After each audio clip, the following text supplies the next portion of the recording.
శ్రీ అమ్మ మరియు శ్రీ భగవానులను ప్రపంచవ్యాప్తంగా కోట్లాది మంది అవతారమూర్తులుగా పూజిస్తారు.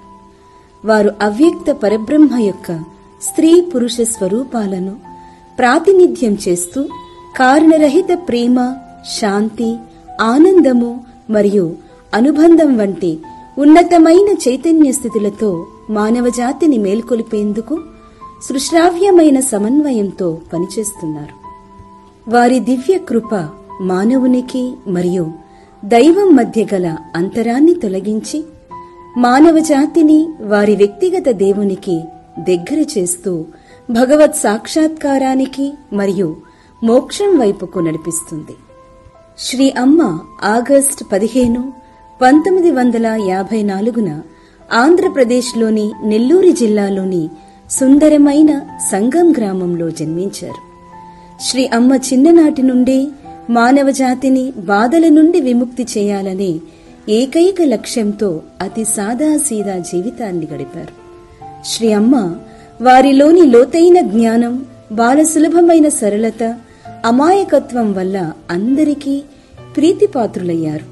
ఎవరైనా సహాయం అడిగితే లేదు అని చెప్పడం శ్రీ అమ్మకు కష్టంగా ఉండేది.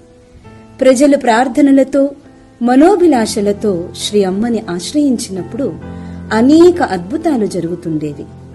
చిన్న వయస్సు నుండే శ్రీ అమ్మ వారి మిస్టిక్ శక్తులు, వరప్రదాన శక్తి మరియు అద్భుతాలు చేయగల సామర్థ్యం వల్ల ప్రసిద్ధులయ్యారు. శ్రీ అమ్మను గ్రామంలోనే దివ్య మాతృమూర్తి యొక్క సజీవ రూపంగా గౌరవించారు. ప్రపంచవ్యాప్తంగా కోట్లాది మంది భక్తులు శ్రీ అమ్మను ఒక్కసారైనా దర్శించడానికి ఆరాటపడుతుంటారు. ఎందుకంటే శ్రీ అమ్మ సమక్షంలో మన మనసు ప్రేమ, దయా సముద్రంలో లీనమవుతుంది. శ్రీ అమ్మ నిస్వార్థ ప్రేమ, కరుణ మనసులోని అన్ని గాయాలను, భయాలను, అడ్డంకులను శుద్ధి చేసే అమృత సమానం. శ్రీ అమ్మ ప్రత్యేకమైన గురువు.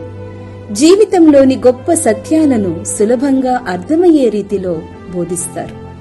భక్తులకి శ్రీ అమ్మ కేవలం ఒక ఆధ్యాత్మిక వ్యక్తి మాత్రమే కాదు, మార్గదర్శక తల్లి, రక్షకురాలు, తమ సంతోషాలు, కష్టాలలో తోడుగా నిలిచే కరుణామయ శ్రోత. శ్రీ అమ్మవారి సన్నిధి లోతైన శాంతి, మాతృ స్నేహాన్ని ప్రసరింపజేస్తూ భక్తుల హృదయాలను నయం చేస్తుంది. శ్రీ అమ్మ ఆశీర్వాదాలు సున్నితమైనవే అయినా శక్తివంతమైనవి.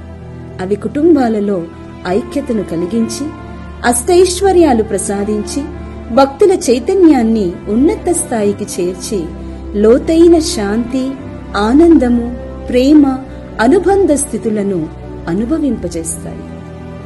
జై బోలో జగజ్జనని శ్రీ పద్మావతీ దేవీకి జై.